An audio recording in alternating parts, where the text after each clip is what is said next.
Hello guys, welcome to the video. Today we are going to walk through the defensive security intro room. Let's proceed with task 1. Introduction to defensive security. In the previous room we learned about offensive security, which aims to identify and exploit system vulnerabilities to enhance security measures. This includes exploiting software bugs, leveraging insecure setups, and taking advantage of unenforced access control policies. Among other strategies, red teams and penetration testers specialize in these offensive techniques. In this room, we will examine its counterpart, defensive security.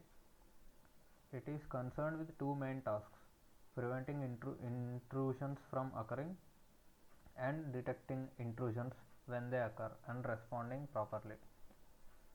Blue teams are part of the defensive security landscape. Some of the tasks that are related to defensive security includes user cybersecurity awareness, that is, training users about cybersecurity helps protect against attacks targeting their systems. Documenting and managing assets. We need to know the systems and devices we must manage and protect adequately. Updating and patching systems. Ensuring that computers, servers, and network devices are correctly updated and patched against any known vulnerabilities. Setting up preventative security devices such as firewalls and intrusion prevention systems (IPS) are critical components of preventative security. Firewalls control what network traffic can go inside and what can leave the system or network. IPS blocks any network traffic that matches present rules and attack signatures. Setting up logging and monitoring devices. Proper network logging and monitoring are essential for detecting malicious activities and intrusions. If a new unauthorized device appears on our networks, we should be able to detect it. There is much more to defensive security. Aside from the above, we will also cover the following related topics: Security Operations Center (SOC), Threat Intelligence, Digital Forensics and Incident Response, and Malware Analysis. Okay, let's answer the question. Which team focuses on defensive security?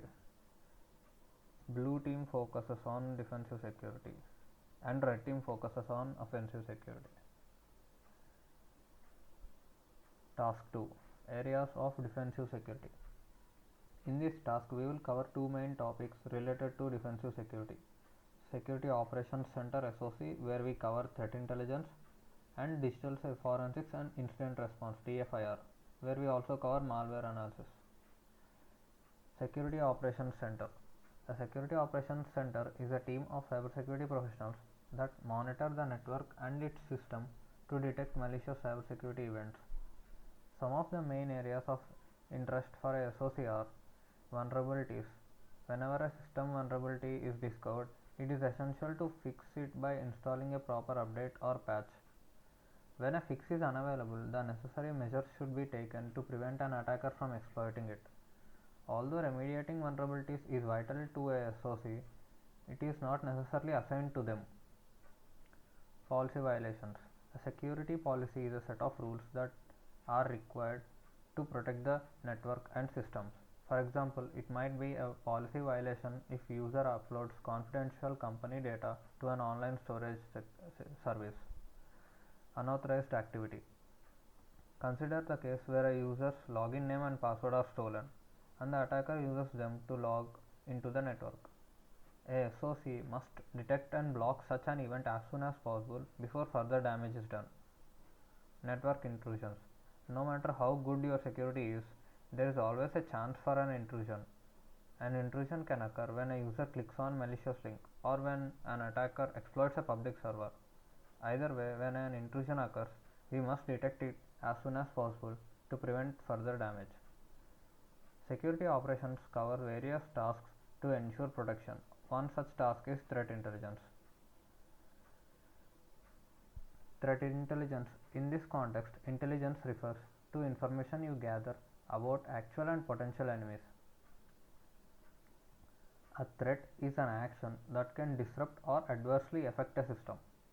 Threat intelligence collects information to help the company better prepare against potential adversaries. The purpose would be to achieve a threat informed defense. Different companies have different adversaries.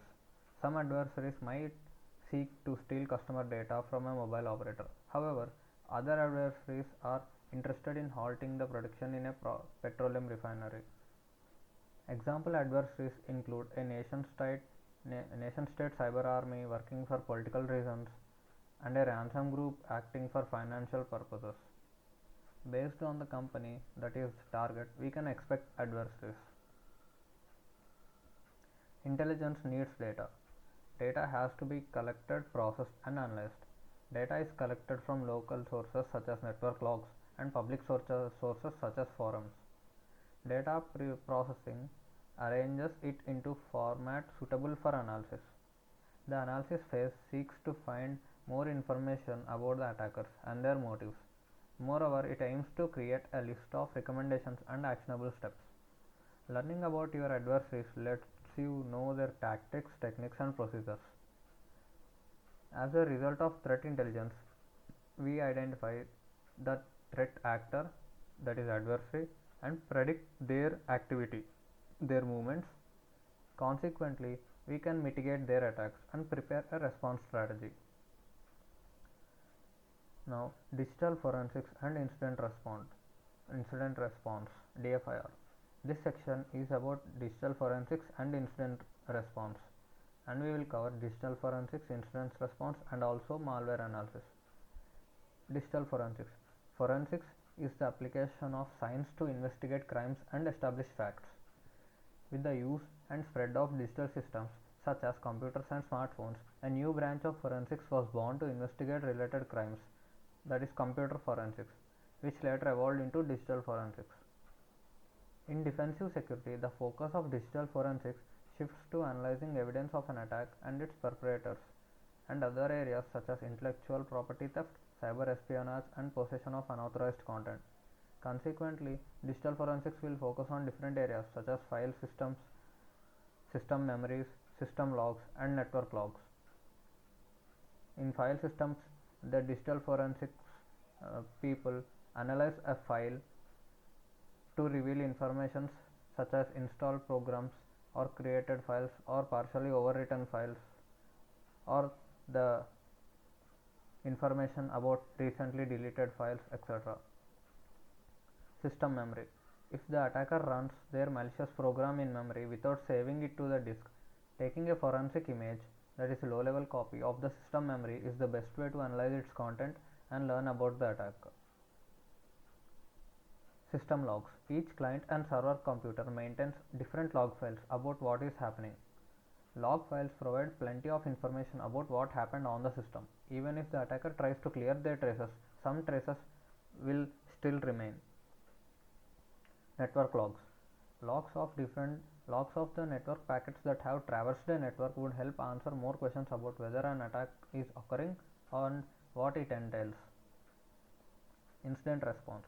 An incident usually refers to a data breach or a cyber attack. However, in some cases it can be something less critical, such as a misconfiguration, an intrusion attempt, or a policy violation.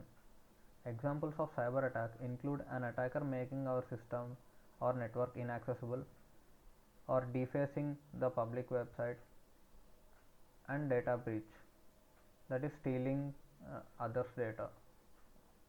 How would you respond to a cyber attack? Incident response specifies the methodology that should be followed to handle such case. The aim is to reduce damage and recover in the shortest time possible. Ideally, you develop a plan that is ready for incident response. There are 4 major phases of the incident response. They are preparation, detection and analysis, containment, eradication and recovery, then post-incident activity. So, in preparation, this requires a team trained and ready to handle incidents. Ideally, various measures are put in place to prevent incidents from happening in the first place. This is the stage of preparation to avoid incidents, to avoid the security incidents. Then detection and analysis. The team has the necessary resources to detect any incident. Moreover, it is essential to analyze any detected incident further to learn about its severity. The next phase is containment, eradication, and recovery. Once an incident is detected, it is crucial to stop it from affecting other systems, eliminate it, and recover the affected system. For instance, when we noted that a system is infected with a computer virus, we would like to stop the virus from spreading to other systems, clean the virus, and ensure proper system recovery. Post incident activity. After a successful recovery, a report is produced and the lesson is learned and shared to prevent similar future incidents. So, the first stage is preparation, the second stage is detection and analysis, the third stage is containment, eradication and recovery, and the final stage is post incident activity.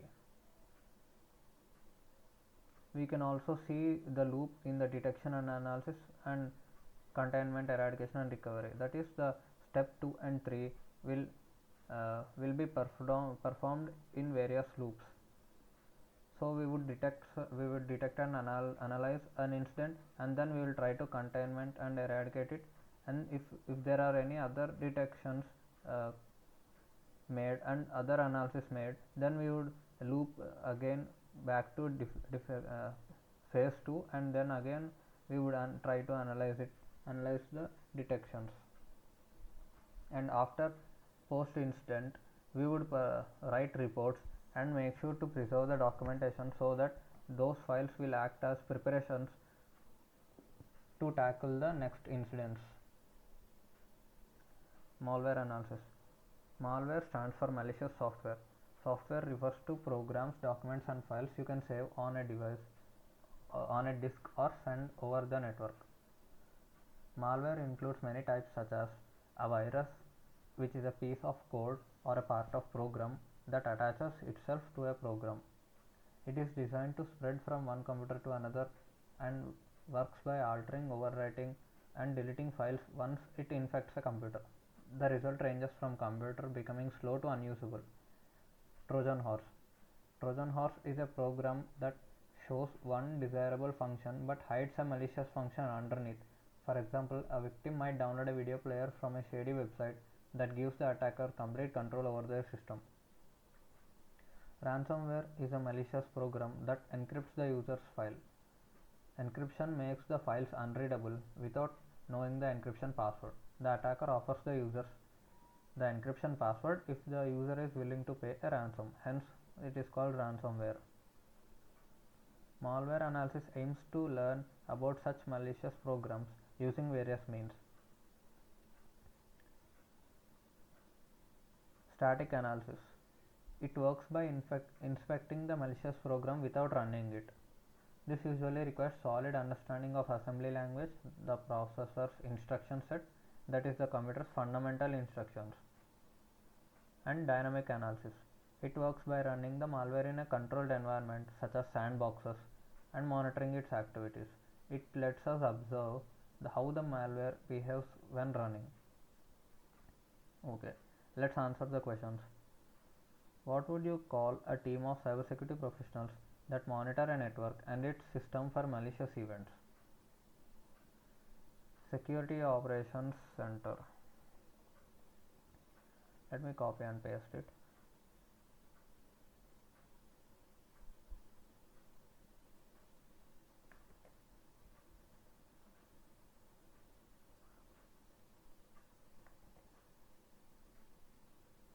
DFIR stands for Defense Digital Forensics and Incident Response.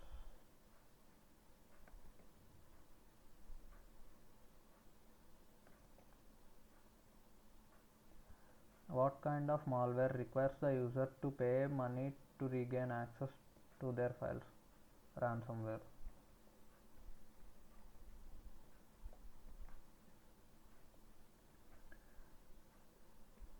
Let's proceed to task 3. Practical example of defensive security. The scenario. Let us pretend you are a security operations center analyst responsible for protecting a bank. This bank's SOC uses a system security information and event management tool which gathers security related information and events from various sources and present them in one dashboard. If the SIEM finds something suspicious, an alert will be generated. Not all the alerts are malicious. However, it is up to the analyst to use their expertise in cybersecurity to investigate which ones are harmful. For example, you may encounter an alert where a user has failed multiple login attempts. While suspicious, this kind of thing happens, especially if the user has forgotten their password and continues to try to log in. Additionally, there might be alerts related to connections from unknown IP address. An IP address is like a home address for your computer on the internet. It tells other computers where to send information that you request. When these addresses are known, when these addresses are unknown, it would mean that someone new is trying to connect or someone is attempting unauthorized access. Simulating a SIM tool. We have prepared a simplified interactive simulation of SIM tool to provide you with hands-on experience similar to what cybersecurity analysts encounter. To start the simulation, let's click this. The actions will open a static site. Follow the step-by-step instructions provided within the simulation to navigate through the events and locate the flag. A flag is a series of characters with the format like THM brackets text. Use this flag to answer questions from rooms here in TryHackMe. Let's answer these questions. Inspect the alerts in your SIEM dashboard. Find the malicious IP address from the alerts, make a note of it, and then click on the alerts to proceed.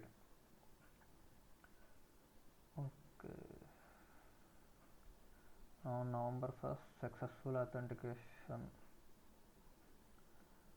On the November 1st, unauthorized actions. User John Doe logged in, multiple failed attempts from John Doe. Specified account password has expired. So this event seems to be suspicious.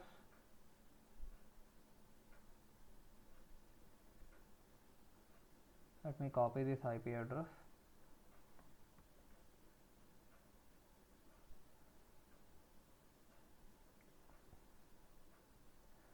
There are websites on the internet that allow you to check the reputation of an IP address to see whether it's malicious or suspicious.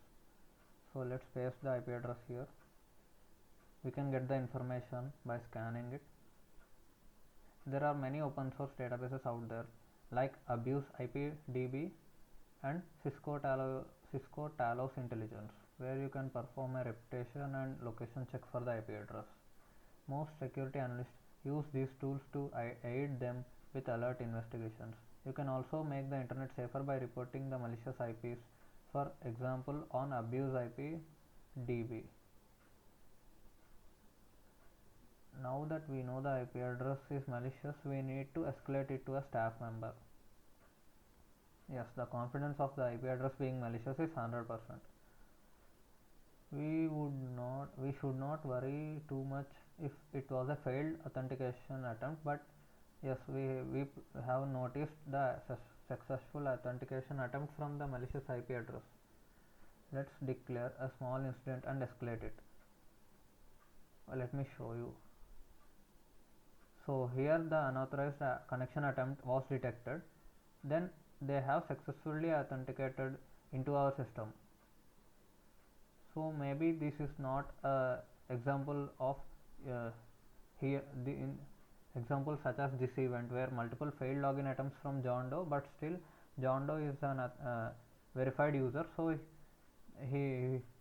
the multiple failed login attempt event is not a threat according to the SIEM tool. Now there is some great staff working at the company, but you wouldn't want to escalate this to the wrong person who is not in charge of your team department.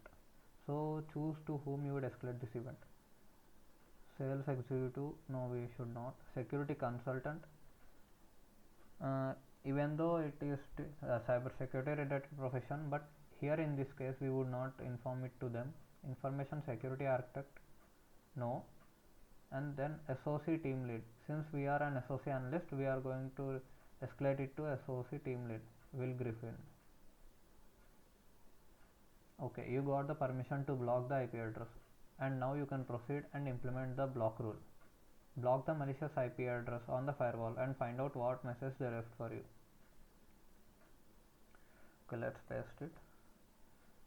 We can add it to the firewall block list. Okay, this is the flag, threat blocked. Let's copy it and paste it here. You can close the view, submit. Yes, that was the correct answer. Thank you guys for watching this room walkthrough. If you like the videos, please watch other content, other room walkthroughs that I have made. Thank you.